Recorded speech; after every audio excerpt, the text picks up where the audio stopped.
கண்ணியத்திற்குரிய அல்லாஹ்வின் நல்லடியார்களே, அல்லாஹ்வின் மகத்தான கருணையால் துல்ஹஜ் மாதத்தை நாம் எல்லாம் அடைந்திருக்கிறோம். அல்லாஹுவால் சங்கையாக்கப்பட்ட, சிறப்பாக்கப்பட்ட, கண்ணியப்படுத்தப்பட்ட மாதங்களில் இந்த மாதமும் ஒன்று.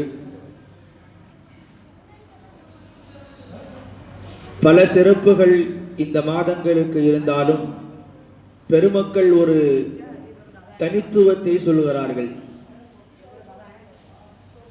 மற்ற எல்லா மாதங்களை விட ரமலான் சிறந்தது. அந்த ரமலானை பார்க்கிலும் ஒரு கோணத்தில் துல்ஹஜ் மாதத்தினுடைய முதல் 10 நாட்கள் சிறந்தது என்று சொல்கிறார்கள். அதற்கு அடிப்படை காரணத்தையும் சொல்கிறார்கள்.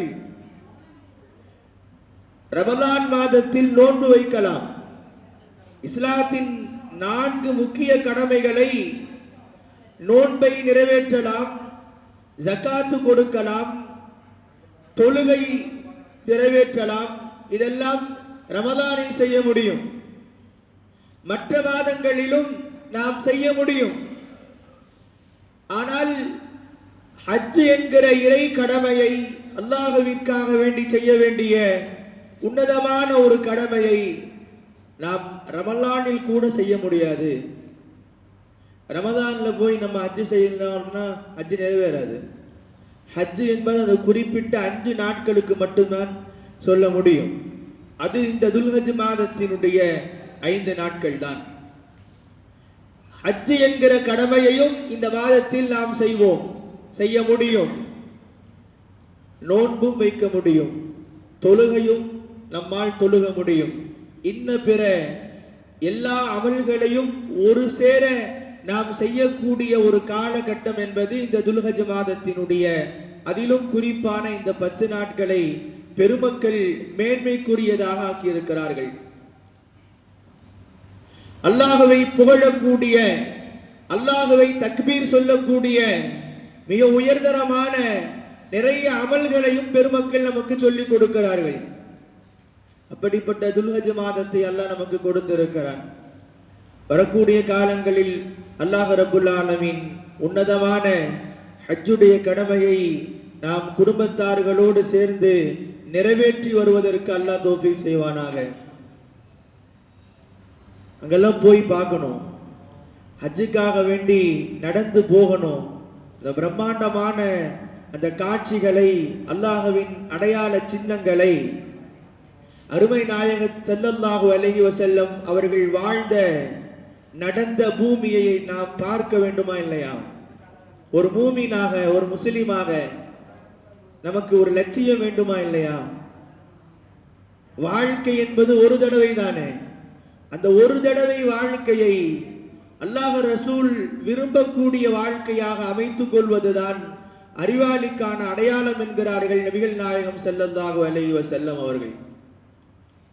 கண்ணியத்திற்குரிய பெருமக்களே, ஹஜ் என்கிற கடமையை பல லட்சமான, சுமார் 40 லட்சத்திற்கும் மேற்பட்ட ஹாஜிகள் அங்கு நிறைவேற்றுவார்களா இல்லையா? அவங்களுக்கு அங்க கடமை. ஆனால் ஹஜ் செய்யக்கூடிய ஹாஜிகள் நிறைவேற்றக்கூடிய கடமைகள், அவர்களின் அமல்கள் அந்த வரிசையில நிறைய உண்டு. ஆனால் அதை நம்மளால செய்ய முடியாது.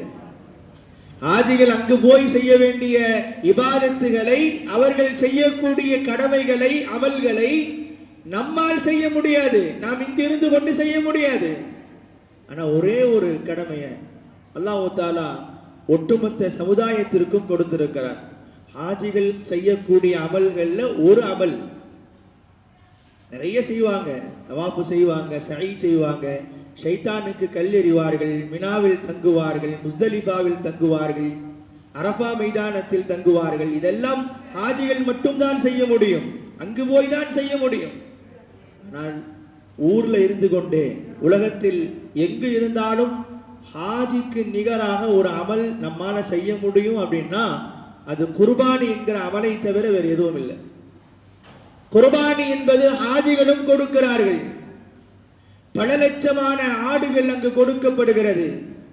அதே அமல ஊர்ல இருந்து கொண்டே நிறைவேற்றுவதற்கான ஒரு பாக்கியத்தை அல்லாஹு தஆலா நமக்கு கொடுக்கிறான் என்று சொன்னால், ஒரு ஹாஜி நிறைவேற்றக்கூடிய அமலை அல்லாஹ் நமக்கும் அந்த தௌஃபீகை தருகிறான் என்று சொன்னால், இந்த குர்பானி எவ்வளவு உயர்தரமான அமல் தெரியுமா? குர்பானி என்று சாதாரணமாக கடந்து போறோம். பெருசா அதற்கான முக்கியத்துவமோ அதற்கான ஒரு மெனக்கெடலோ இல்லை நம்மள்கிட்ட. சும்மா பேருக்கு கடந்து போயிடுறோம். இந்த குர்பானியினுடைய பின்னணி என்ன தெரியுமா? இந்த குர்பானியினுடைய வரலாறு என்ன தெரியுமா? இணைத்திற்குரியவர்களே, அல்லாஹ் தஆலா இந்த உம்மத்திற்கு ஒரு கடமையை தருகிறான் அப்படின்னு சொன்னா, ஒரு இபாதத்தை அல்லாஹ் தஆலா கடமையாக்கி இருக்கிறான் அப்படின்னு சொன்னா, அதற்கு அடிப்படை நோக்கம் ஒன்று இருக்கும். எந்த கடமையாக இருந்தாலும் சரி, எந்த இபாதத்தாக இருந்தாலும் சரி, அல்லாஹ் தஆலா நமக்கு கடமையாக்கக்கூடிய ஒவ்வொரு கடமையும் ஒரு பின்புலம் கொண்டதாகவே இருக்கும். ஒரு காரணத்தை மையமாக்கியதாகவே இருக்கும். காரணம் இல்லாம அல்லாஹ் எந்த கடமையையும் நமக்கு கொடுக்கிறது இல்லை. அல்லாஹ் தஆலா நம்மளை சிரமப்படுத்தணும்னு நினைக்கல, கஷ்டத்தை கொடுத்து சோதிக்கணும்னு நினைக்கல. ஒரு காரணத்தை அடிப்படையாக கொண்டுதான் அல்லாஹ் தஆலா இந்த உம்மத்திற்கு ஒரு கடமையை தருகிறான். அந்த அடிப்படையில் குர்பானி என்கிற இந்த உயர்தரமான இபாதத், அல்லாஹ்வின் நெருக்கம் என்கிற பெயர் கொண்ட இந்த குர்பானி என்கிற அமல் உலகம் முழுக்க பல கோடி கணக்கான முஸ்லிம்கள் அன்றைய தினத்தில் நிறைவேற்றுகிறார்கள் என்று சொன்னால், முஸ்லிம்களுக்கு ஏன் இந்த குர்பானி கடமையாக்கப்பட்டது? அந்த கடமைக்கு பின்னால் உள்ள வரலாற்று பின்னணி என்ன? அல்லாஹ் கடமையாக்கியதற்கான நோக்கம் என்ன, காரணம் என்ன என்று நாம் கிதாபுகளில் தேடி பார்க்கிற போது, ஒரு மூத்த ஆலிம் பெருந்தகை இடத்திலே ஒரு கிதாபை வாங்கி பார்க்கிற போது ஒரு செய்தியை பெருமக்கள் பதிவு செய்கிறார்கள். துர்ரத்துன் நாசிஹீன் என்கிற அரபு கிதாபில ஒரு செய்தியை குறிப்பிடுகிறார்கள். கண்ணியத்திற்குரியவர்களே, இந்த குர்பானிக்கான காரணம் ஹஜ்ரத் இப்ராஹிம் அலைஹிஸ்ஸலாம் நமக்கெல்லாம் தெரிஞ்சதுதான். ஈமானுடைய பிடிப்பும் ஈமானிய உறுதியும் அல்லாஹ்விற்காக அர்ப்பணிக்கக்கூடிய அந்த குணங்களும் அவர்களுக்கு மட்டுமே தனித்துவமானது என்று சொன்னால் மிகையல்ல. அவர்கள் ஒட்டுமொத்த உலகத்திற்கும் உதாரணமானவர்கள் என்று சொன்னால் மிகையல்ல. அப்படிப்பட்ட ஹஜ்ரத் இப்ராஹிம் அலைஹிஸ்ஸலாம் அவர்களுடைய காலத்துல இப்ராஹிம் அலைஹிஸ்ஸலாம் ஒரு தடவை 1000 ஆடுகளை, 300 மாடுகளை, 100 ஒட்டகங்களை அல்லாஹ்வுக்காக வேண்டி அறுத்து குர்பானி கொடுத்தார்கள். 1000 ஆடு, 300 மாடுகள், 100 ஒட்டகங்கள், இதெல்லாம் அறுத்து அல்லாஹ்வுக்காக வேண்டி கொடுக்கிறாங்க. இந்த கண்கொள்ளாத காட்சியை கொஞ்சம் கற்பனை செய்து பாருங்கள். ஒரு ஆடு கேட்டு அல்லாஹ் தஆலாவுடைய கடமைக்காக வேண்டி கொடுங்க அப்படின்னு நமக்கு சொல்லப்பட்டாலும், எத்தனை பயான்களில் சொல்லப்பட்டாலும், அந்த ஒரு ஆடு வாங்கிறதுக்கு 1000 தடவை யோசிக்கிறோம். நம்முடைய ஈமானுடைய பலவீனம். இந்த உம்மத்துல அர்ப்பணிக்கக்கூடிய உணர்வுகள் குறைந்து போயிருக்கிறதுக்கான காரணம், அடையாளம் ஒரு ஆடு அல்லது ஒரு கூட்டு. இதை கொடுக்கிறதுக்கு இதற்கான ஒரு சின்ன தொகையை அல்லாஹ்வுக்காக வேண்டி, வேற யாருக்காக வேண்டி இல்லை, அல்லாஹ் தான் இந்த வாழ்க்கையை எனக்கு கொடுத்தான், அல்லாஹ் தான் என்னை வாழ வைக்கிறான், அல்லாஹ் தான் ரிஸ்க் கொடுக்கிறான், அல்லாஹ் தான் எனக்கான எல்லா அடையாளங்களையும் கொடுத்து இந்த உலகத்தில் கண்ணியமாக்கி வைத்திருக்கிறான். அல்லாஹ் தான் சொல்லுகிறான், நான் கொடுத்ததில் இருந்து நான் சொல்லக்கூடிய வழிகளில், பாதைகளில் நீங்கள் செலவு செய்யுங்கள் என்றும் அல்லாஹ் தான் சொல்லுகிறான். அல்லாஹ் கொடுத்ததுதான் இந்த காசு, பணம், பொருளாதாரம், வசதி, சொத்து, சுகம் எல்லாம் அல்லாஹ் கொடுத்த பிச்சை.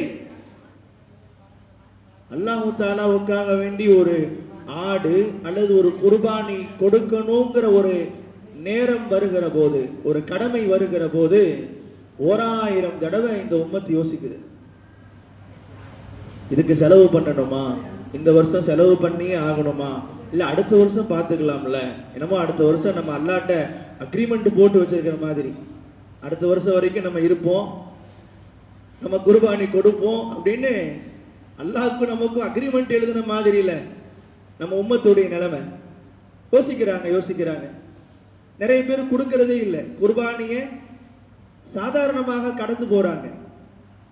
கண்ணியத்திற்குரியவர்களே, இப்ராஹிம் அலைஹிஸ்ஸலாம் கொடுத்தது 1000 ஆடுகள். எவ்வளவு காசு வரும், எவ்வளவு அதற்கான தொகை செலவாக இருக்கும்?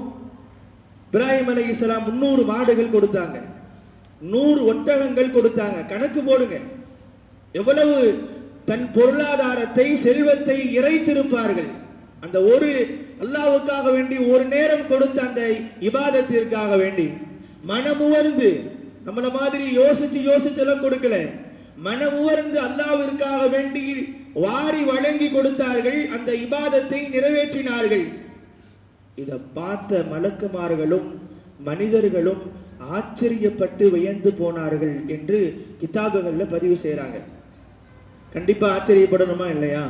இவ்வளவு அல்லாஹ்வுக்காக வேண்டி ஒருத்தர் கொடுக்கிறார் அப்படின்னா நிச்சயமாக எல்லோரும் வியந்து பார்த்தார்கள். இப்ராஹிம் அலைஹிஸ்ஸலாம் அவங்க சொன்னாங்களாமா, நீங்க வியந்து பார்க்கிற அளவுக்குலாம் ஒண்ணும் இல்லை, இது என்ன, அல்லாஹ் எனக்கு ஒரு ஆண் பிள்ளையை கொடுத்து, ஒரு ஆண் மகனை அல்லாஹ் எனக்கு கொடுத்து அதை குர்பானி கொடுன்னு சொன்னாலும் நான் கொடுத்துருவேன். அந்த நேரத்தில் இப்ராஹிம் அலைஹிஸ்ஸலாத்துக்கு குழந்தை இல்லை. வரலாற்றினுடைய கடைசி பகுதியில் சுமார் 90 ஆண்டுகளை அவர்கள் நெருங்கிய போதுதான் அல்லாஹ் ஒரு ஆண் குழந்தையே முதல்ல கொடுக்கிறான். இப்ராஹிம் அலைஹிஸ்ஸலாத்துக்கு 90 வருஷத்துக்கு அந்த நீண்ட காலம் குழந்தை இல்லாமல் அவர்கள் தவிக்கிறார்கள். அப்ப சொன்ன வார்த்தை தான், அல்லாஹ் எனக்கு ஒரு ஆண் பிள்ளையை கொடுத்தாலும் நான் அல்லாஹ்வுக்காக வேண்டி அதையும் குர்பானி கொடுக்க தயங்க மாட்டேன்னு சொன்னாங்க. அதற்கு பிறகு காலம் கொஞ்சம் கொஞ்சமாக நகர்கிறது. குர்ஆன் அல்லாஹ் சொல்லுகிறான், ரப்பி ஹப்லி மினஸ் சாலிஹீன். இப்ராஹிம் அலைஹிஸ்ஸலாம் அவர்கள் அல்லாஹ்விடத்தில் துஆ செய்தார்கள், ரப்பே எனக்கு சாலிஹான சந்ததிகளை அன்பளிப்பாக நீ கொடு என்று கேட்டார்கள். அல்லாஹ் தஆலா சொல்கிறான், ஃபபஷர்நாஹு பிகுலாமின் ஹலீம். ஒரு சகிப்புத்தன்மை மிக்க ஒரு நல்ல குழந்தையை அவர்களுக்கு சுப செய்தியாக அல்லாஹ் சொன்னான். அவங்களுக்கு ஒரு குழந்தை பிறக்கும், அந்த குழந்தை சகிப்புத்தன்மை மிக்க குழந்தை என்று அல்லாஹ் சுப செய்தி சொல்லி அனுப்பினான். ஃபலம்மா பலக மஅஹு ஸஅய قال யா புனைய இன்னி அரா ஃபில் மனாம். குர்ஆன் அந்த தொடரை, வரலாற்று குறிப்புகளை தொடர்ந்து அல்லாஹ் பேசி வருகிறான். கணியத்திற்குரியவர்களே, அந்த குழந்தையாக இருந்து தவழ்ந்து நடக்கக்கூடிய அந்த நிலைக்கு வருகிறது. தகப்பனோடு கைகோர்த்து நடக்கக்கூடிய ஒரு பருவத்தை எட்டுகிறது. அது 7ஆக இருக்கலாம், 9ஆக இருக்கலாம், பல ரிவாயத்துகள் உண்டு. ஒரு 7 வயசுன்னு வச்சுக்கோங்களேன், தகப்பனோட வெளியில போகக்கூடிய வயசு, ஒரு சின்ன விவரம் தெரியக்கூடிய ஒரு பருவம். அந்த குழந்தைக்கு அல்லாஹ் கொடுத்த போது இப்போ அல்லாஹ் தஆலா ஒரு கனவை தருகிறான். நபி இப்ராஹிம் அலைஹிஸ்ஸலாம் ஒரு கனவு பார்க்கறாங்க. அந்த கனவுல தன் மகனை அறுத்து பலியிடுவதை போல குர்பானி கொடுக்கிற மாதிரி இப்ராஹிம் அலைஹிஸ்ஸலாத்துக்கு அல்லாஹ் ஞாபகப்படுத்துறான், அன்னைக்கு ஒரு நாள் நீங்க சொன்னீங்களா இல்லையா, அல்லாஹ் எனக்கு ஒரு ஆண் மகனை கொடுத்தாலும் நான் அல்லாஹ்வுக்காக வேண்டி கொடுப்பேன்னு நீங்க வார்த்தை விட்டீங்களா இல்லையா? ஒரு பொருள் அல்லது ஒரு சொத்து நமக்கு கிடைக்கிறதுக்கு முன்னால, என்கிட்ட எந்த சொத்தும் இல்லை, எந்த செல்வமும் இல்லை, இந்த நேரத்தில் நான் எத்துணை வசனங்கள் வேண்டுமானாலும் பேசலாம். அல்லாஹ் எனக்கு காசு பணத்தை கொடுத்தா அல்லாஹ்வுக்கு பிடித்தமான வழிகளில் நான் செலவு செய்வேன், ஏழைகளுக்கு கொடுப்பேன், மஸ்ஜிதுகளுக்கு நான் கொடுப்பேன், மதரசாக்களுக்கு கொடுப்பேன் என்று என்கிட்ட ஒன்றும் இல்லாதப்ப நான் நிறைய வீர வசனங்கள் பேச முடியும், பேசலாம். அதே அல்லாஹ் எனக்கு செல்வத்தையோ சொத்து சுகத்தையோ கொடுத்துட்டா இப்ப என்னால பேச முடியாது. மனசு யோசிக்கும், இதை கொடுக்கிறதா? இதை கொடுத்தா குறைஞ்சிரும்ல, நமக்கு கொடுத்த நம்ம சம்பாதிச்ச சொத்து சுகமெல்லாம் குறைஞ்சு போயிரும்ல. மஸ்ஜிதுகளுக்கும் மதரசாக்களுக்கும் அல்லாஹ்வுக்கு விருப்பமான வழிகளில் செலவு செய்யலாமா வேணாமான்னு 1000 முறை யோசிச்சு யோசிச்சு கொஞ்சம் கொஞ்சமாக கொடுப்போம். இல்லாதப்ப என்ன வேணாலும் பேசலாம், கிடைக்கிறப்ப தயங்குவார்கள் மனிதர்கள். அல்லாஹ் தஆலா சொன்னா, குழந்தை இல்லாதப்ப நீங்க சொன்னீங்க அல்லாஹ் எனக்கு ஆண் பிள்ளையை கொடுத்தா நான் கொடுப்பேன்னு சொன்னீங்களா இல்லையா? இப்ப அல்லாஹ் உங்களுக்கு ஒரு ஆண் பிள்ளையை கொடுத்துட்டான். இந்த ஆண் பிள்ளையின் மீது நீங்கள் வைத்திருக்கிற பாசம், 90 வருஷம் குழந்தை இல்லாம திடீர்னு குழந்தை கிடைக்கும் போது எவ்வளவு பெரிய அந்த குழந்தையின் மீது பாசம் தந்தைக்கு ஏற்படும், இயல்புதானே. இப்ப அல்லாஹ் தஆலா கேட்கிறான், அல்லாஹ்வுக்காக வேண்டி இந்த குழந்தையை நீங்க குர்பானி கொடுக்கணும். கனவு பார்க்கிறார்கள், 2வது நாளும் கனவு பார்க்கிறார்கள், 3வது நாளும் கனவு பார்க்கிறார்கள். அல்லாஹ்வுடைய கட்டளை தான் என்பதை ஊர்ஜிதப்படுத்துகிறார்கள் இப்ராஹிம் அலைஹிஸ்ஸலாம். வேற வழி இல்லை, குர்பானி கொடுத்துதான் ஆகணும்னு சொன்ன உடனே இப்பொழுது அவர்கள் தயாராகிட்டாங்க. நான் மகனை கூப்பிட்டு ஆலோசனை கேட்டாங்க, கனவு பார்த்தேன் என்ன சொல்றீங்கன்னு கேட்டாங்க. அந்த மகன் புலிக்கு பிறந்தது பூனையாகுமா என்ற கதையை போல இஸ்மாயில் அலைஹிஸ்ஸலாம் அந்த சின்ன பிள்ளை சொன்னதுதான் இந்த உலகமே வியந்து பார்க்கிறது.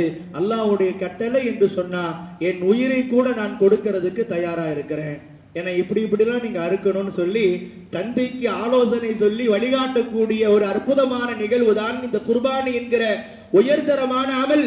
இங்கு நடந்த ஒவ்வொரு நிகழ்வையும் அல்லாஹ் இந்த உம்மத்திற்கு கடமையாக்கி இருக்கிறான். ஒவ்வொரு வருடமும் பல கோடி பேர் இந்த குர்பானி என்கிற கடமையை நிறைவேற்றி தீர வேண்டும். இணையத்திற்குரியவர்களே, சாதாரணமான அமல் இல்ல, இது கடந்து போறதுக்கான அமல் இல்ல. ஒரு குடும்பம் தன் உயிரை பணயம் வைத்த தியாகம் செய்த ஒரு உன்னதமான வரலாற்று பின்னணி. உலகத்துல எந்த தகப்பன் தன்னுடைய பிள்ளைய தான் பெற்று வளர்த்து தான் தோளில் சுமந்த பிள்ளையை தன் கையால் அறுக்கிறதுக்கு எந்த தகப்பனுக்கு மனசு வரும்? உலகத்துல ஒரு உதாரணம் நம்மளால சொல்ல முடியுமா? நம்மளால அறுக்க முடியுமா? அல்லாஹ்வுடைய கட்டளைன்னு வச்சுக்கோங்க, ஒரு கால் மனசு வருமா? எவ்வளவு தயக்கம் வரும், எவ்வளவு மென்னு முழுங்கி அதை நம்ம ஃபேஸ் பண்ணுவோம். தான் பெத்த பிள்ளை எப்படிங்க அறுக்கிறது? தன்னுடைய கையால் அறுக்கணும் அப்படின்னா எவ்வளவு பெரிய ஒரு உச்சகட்டமான ஒரு சோதனை அல்லாஹ் தஆலா இப்ராஹிம் அலைஹிஸ்ஸலாத்துக்கு கொடுத்து சோதிச்சான். தயாரானார்கள், ஒட்டுமொத்த குடும்பமும் தயாரானது.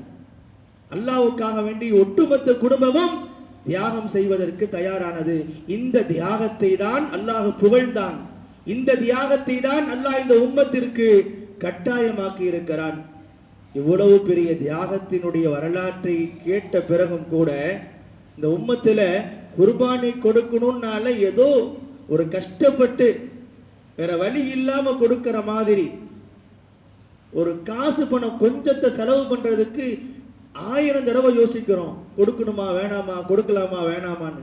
ஆனா கடமையா இல்லையான்னு பார்த்தா அந்த குடும்பத்துல நிறைய பேர் மேல கடமை இருக்கும். இணையத்திற்குரியவர்களே, அல்லாஹ் கொடுத்த காசு பணத்தை கொடுக்கிறதுக்கு இவ்வளவு யோசிக்கிறோமே, பிள்ளையை கொடுக்க சொன்னா எவ்வளவு யோசிச்சிருப்போம்? நம்முடைய உள்ளத்தினுடைய ஆழத்தை கொஞ்சம் தொட்டு பாருங்க, நினைச்சு பாருங்க. குர்பானி என்கிற அந்த அமலை பெருமானார் ஸல்லல்லாஹு அலைஹி வஸல்லம் சொன்னார்கள், உங்கள் தந்தை இப்ராஹிம் அலைஹிஸ்ஸலாத்தினுடைய சுன்னத். முன்னாள் வாழ்ந்த நபிமார்களுடைய அவங்களுடைய கட்டளை, அவங்க செஞ்ச அந்த வழிமுறையெல்லாம் அவங்களோட முடிஞ்சிடும். முன்னால் வாழ்ந்த நபிமார்கள் அவங்களுடைய உம்மத்தோட க்ளோஸ், அடுத்த உம்மத்துக்கு வராது, குறிப்பாக பெருமானாருடைய உம்மத்துக்கு வராது. ஏன்னா பெருமானார் தான் இங்கு ரோல் மாடல், கியாமத் வரைக்கும் அவங்க தான் பேசப்படுவார்கள், பின்பற்றப்படுவார்கள். ஆனால் இப்ராஹிம் அலைஹிஸ்ஸலாம் அவர்கள் தான் பெருமானாருக்கு அடுத்து இந்த உம்மத்து பின்பற்றுவதற்கு தகுதியான நிறைய அமல்கள் இப்ராஹிம் அலைஹிஸ்ஸலாத்தினுடைய அந்த தியாகத்தினுடைய அமல். குர்பானி என்பது இப்ராஹிம் அலைஹிஸ்ஸலாம் அவர்களுடைய சுன்னத் என்றார்கள் பெருமானார். சஹாபாக்கள் கேட்டாங்க, யா ரசூலல்லாஹ், அந்த குர்பானி கொடுத்தா எங்களுக்கு என்ன கிடைக்கும்னு கேட்டாங்க. ஒவ்வொரு முடிக்கும் ரோமத்திற்கும் அல்லாஹ் நன்மையை தருவான் என்றார்கள் பெருமானார் ஸல்லல்லாஹு அலைஹி வஸல்லம் அவர்கள். நீங்க குர்பானி அல்லாஹுக்காக வேண்டி கொடுத்தீர்கள் என்று சொன்னால் அதனுடைய ரத்தம் பூமியில விழுவதற்கு முன்னாலே குர்பானி கொடுத்தவருடைய எல்லா பாவங்களும் மன்னிக்கப்படும்.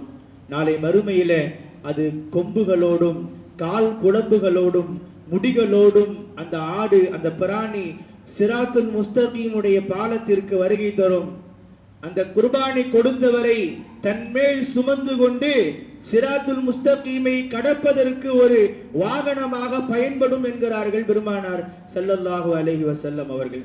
இப்படி குர்பானி கொடுக்கிறதுக்கு ஏராளமான சிறப்புகள் உண்டு. குர்பானி கொடுக்கல அப்படின்னா ஒரே ஒரு எச்சரிக்கையை மட்டும் பெருமானார் ஸல்லல்லாஹு அலைஹி வஸல்லம் சொன்னாங்க. மௌ வஜத சஅதன் அய்யுலஹிய ஃபலம் யுலஹி ஃபலா யக்ருபன்ன முஸல்லானா.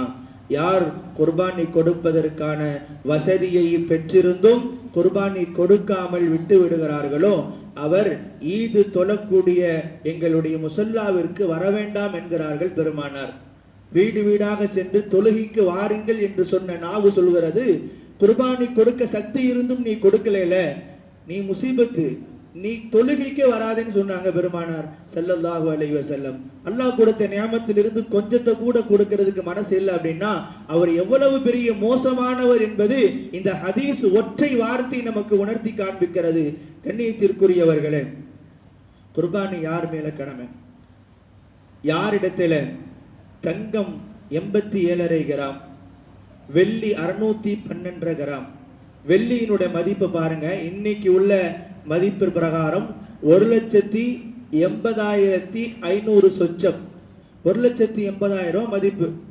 இந்த வெள்ளியோட மதிப்புல ஒரு ஆண் அவருடைய அத்தியாவசிய தேவைகள் போக, அத்தியாவசிய தேவைன்னா ஒரு குடியிருக்கிறதுக்கு ஒரு வீடு, ஒரு வாகனம், அவர் சாப்பிட்றதுக்கு உண்டான அத்தியாவசிய தேவைகள் போக, கடன்கள் நீங்க யாரிடத்துல இந்த குர்பானியுடைய 3 நாட்கள், பிறை 10 ஈதுடைய நாள், பிறை 11, பிறை 12 மகரிபு வரைக்கும், இந்த 3 நாட்களுக்குள்ள யாரிடத்துல இந்த 1,80,000 மதிப்பு உள்ள காசு பணமாகவோ அல்லது தங்கம் வெள்ளியாகவோ அல்லது இது எல்லாம் சேர்த்து பார்த்தால் இந்த மதிப்பு வருகிறது அப்படின்னாலோ அல்லது அத்தியாவசிய தேவைகள் போக ஆடம்பரமான பொருள் தான் வீட்டில் வச்சிருக்கிறாரு, எல்இடி டிவி 50,000 ரூபாய்க்கு மேல வாங்கி மாட்டியிருக்கிறாரு, இது அத்தியாவசியம் வாழ்றதுக்கு உண்டான தேவைக்கானது கிடையாது.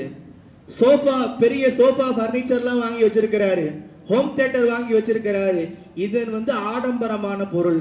இந்த பொருளுடைய மதிப்பு பார்க்கணும், 1,80,000 தொற்றுச்சு அப்படின்னா, அல்லது வியாபார பொருள் வச்சிருக்கிறார், இது எல்லாம் சேர்த்து பார்த்தால் 1,80,000 தொடுகிறது என்று சொன்னால் அவங்க மேல குர்பானி கடமை. அந்த 3 நாள்ல இருந்தாலும் போதும். ஜகாத்தை பொறுத்த வரைக்கும் ஒரு வருஷம் பூர்த்தி ஆகணும். ஆனா குர்பானி பொறுத்த வரைக்கும் அந்த நாட்கள்ல அவர்கிட்ட கிடைச்சிருந்தாலும் போகும். கடைசியா பிறை 12 அன்னைக்கு அசருக்குள்ள அவருக்கு அந்த வசதி வாய்ப்பு வந்துருச்சுன்னா அவர் மேலையும் கடமை. பெண்கள் நகை வச்சிருக்கிறாங்க, தங்கம் கொஞ்சம் வச்சிருக்கிறாங்க, வெள்ளி கொலுசு கொஞ்சம் வச்சிருக்கிறாங்க, ரெண்டையும் சேர்த்து பார்த்தா 1,80,000 வருது அப்படின்னா அவங்க மேல தனிப்பட்ட முறையில குர்பானி கடமை. ஆணுக்கு தனி கடமை, பெண்ணுக்கு தனி கடமை. இப்படி நிறைய கடமைகளை, மார்க்கம் சட்டங்களை நிறைய சொல்லி இருக்கிறது. 100க்கும் மேற்பட்ட சட்டங்கள் இருக்கிறது. நேரத்தின் அருமை கருதி அதை நான் கடமையானை மட்டும் சொல்லி முடிச்சுட்டேன். இன்ஷா அல்லாஹ் வரக்கூடிய ஞாயிற்றுக்கிழமை மகரிபுக்கு நம்ம பள்ளியில தாவூதிய அரபிக் கல்லூரியின் முதல்வர், மூத்த ஆலிம் பெருந்தகை, பல்லாயிரக்கணக்கான பேருக்கு உஸ்தாதாக, ஆசிரியராக பாடம் சொல்லிக் கொடுத்த ஆசிரியர் பெருந்தகை ஹசரத் அவர்கள் நம்முடைய பள்ளிக்கு வர்றாங்க. குர்பானி சம்பந்தமான A to Z மசாயில்கள், மார்க்க சட்டங்களை, விளக்கங்களை எல்லாம் நமக்கு சொல்ல இருக்கிறாங்க. கணியத்திற்குரியவர்களே, இந்த வாய்ப்பை யாரும் மிஸ் பண்ணிடாதீங்க. 1 மணி